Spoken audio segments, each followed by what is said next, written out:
Se você achava que a gente já era super ligado a Israel, então espera para ver o que o pessoal no Congresso está tentando fazer para nos deixar ainda mais envolvidos.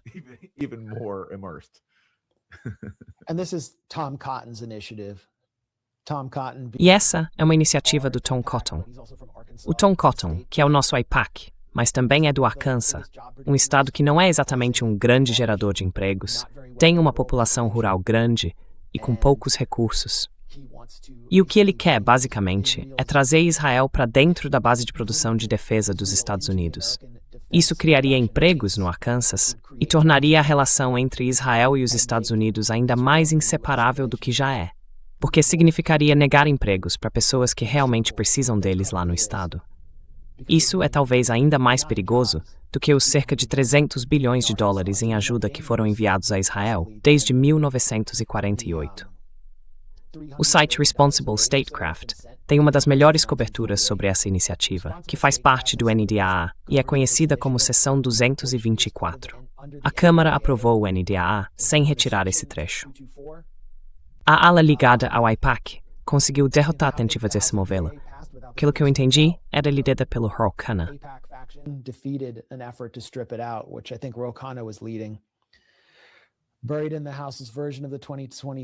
Escondida na versão da Câmara do Ato de Autorização de Defesa Nacional de 2027, está a iniciativa de cooperação em tecnologia de defesa entre os Estados Unidos e Israel. Ela estabelece as bases para pesquisa e desenvolvimento conjuntos, coprodução de armamentos, parcerias empresariais, acordos de licenciamento e praticamente todo tipo de cooperação dentro do complexo militar e industrial entre os dois países. Se for totalmente aprovada, essa proposta criaria um nível de integração militar e industrial mais alto do que os Estados Unidos têm com qualquer outro país do mundo. Ela uniria os setores de defesa americano e israelense em várias áreas essenciais para os campos de batalha do futuro, como sistemas autônomos e ciberdefesa. E isso ampliaria de forma extraordinária a influência de Israel dentro dos Estados Unidos, além do que o país já exerce por meio do lobby israelense e de sua forte rede de influenciadores nas redes sociais.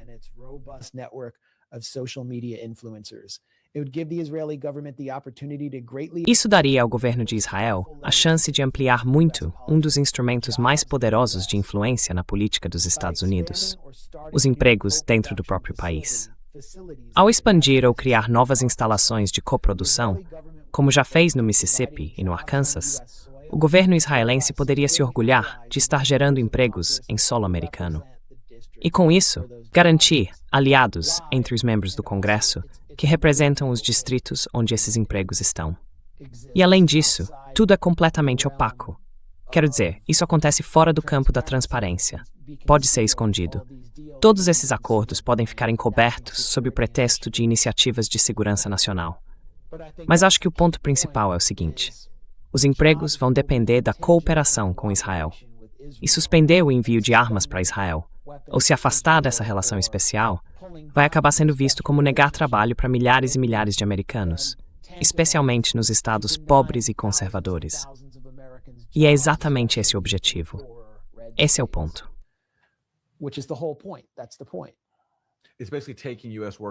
É basicamente pegar os trabalhadores americanos e o sustento deles como reféns, dizendo que, se você quer que o seu distrito sobreviva economicamente, precisa colocar Israel em primeiro lugar.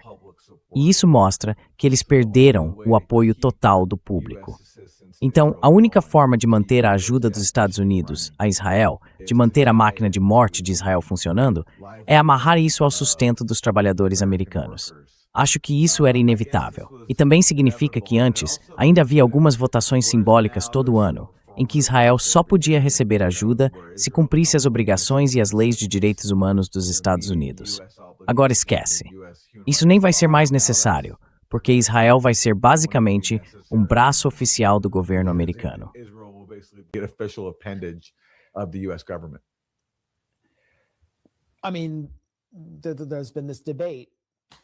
Quer dizer, tem havido esse debate ao longo dos anos.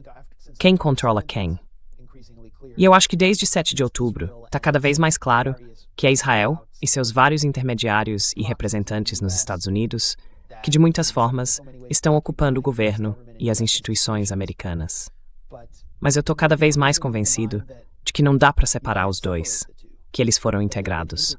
A elite do poder que controla os Estados Unidos acabou se integrando a esse sistema de hegemonia sionista. E agora, isso vai ser formalizado pelo NDAA de 2027, pela seção 224, e por outra seção que não recebeu o mesmo nível de atenção, que é a seção 662. De novo, isso é o Responsible Statecraft.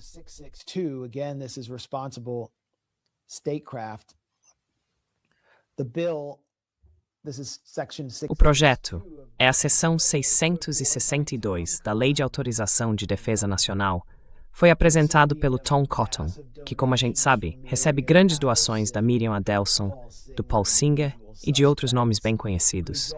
Ele também é o presidente do Comitê de Inteligência do Senado. Essa proposta proibiria qualquer suspensão, redução ou limitação desse tipo de compartilhamento, a não ser por um motivo específico e identificável de segurança nacional, determinado pelo presidente. Qualquer exceção teria que ser comunicada ao Congresso em até 50 dias, com um relatório explicando não só o motivo da mudança, mas também as categorias de informação envolvidas. Esse mesmo relatório teria que incluir uma avaliação do impacto esperado na segurança regional e em outros aspectos relacionados.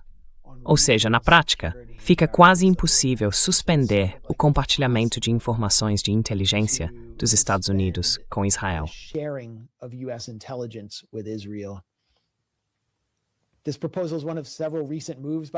Essa proposta é uma entre várias ações recentes de pessoas em Washington que defendem os interesses do governo israelense, tentando manter os Estados Unidos ligados a Israel, mesmo com o apoio público despencando. A forma mais marcante desse apoio tem sido mais de 300 bilhões de dólares em ajuda americana. Mas o Netanyahu está tentando se antecipar à queda de apoio popular e evitar derrotas constrangedoras, sugerindo que, para ele, tudo bem reduzir gradualmente a ajuda militar. E Aaron, você tem ouvido possíveis candidatos democratas à presidência, como Rahm Emanuel ou Josh Shapiro, que têm laços muito próximos com Israel, dizendo que sim, deveríamos parar de enviar ajuda direta a Israel, para parecer que estão adotando uma postura mais sensata e crítica, pelo menos em relação ao Netanyahu. É bom, não ajudou muito o argumento deles fingir que estão se distanciando de Israel, quando Netanyahu disse que essa foi uma ideia dele. Foi isso que ele falou para o Major Garrett, ou como a Anya chamou ele mesmo, Major Goyet. Major Garrett. Major Garrett. E na entrevista do programa 60 Minutos, em que o Netanyahu escolheu pessoalmente o Major para entrevistá-lo, o Netanyahu disse: isso é ótimo. Eu não quero a ajuda dos Estados Unidos. Na verdade, essa é a minha ideia. Então, boa sorte em tentar vender isso como se fosse algum tipo de ruptura com Israel, quando até o próprio Netanyahu está assumindo o crédito por isso.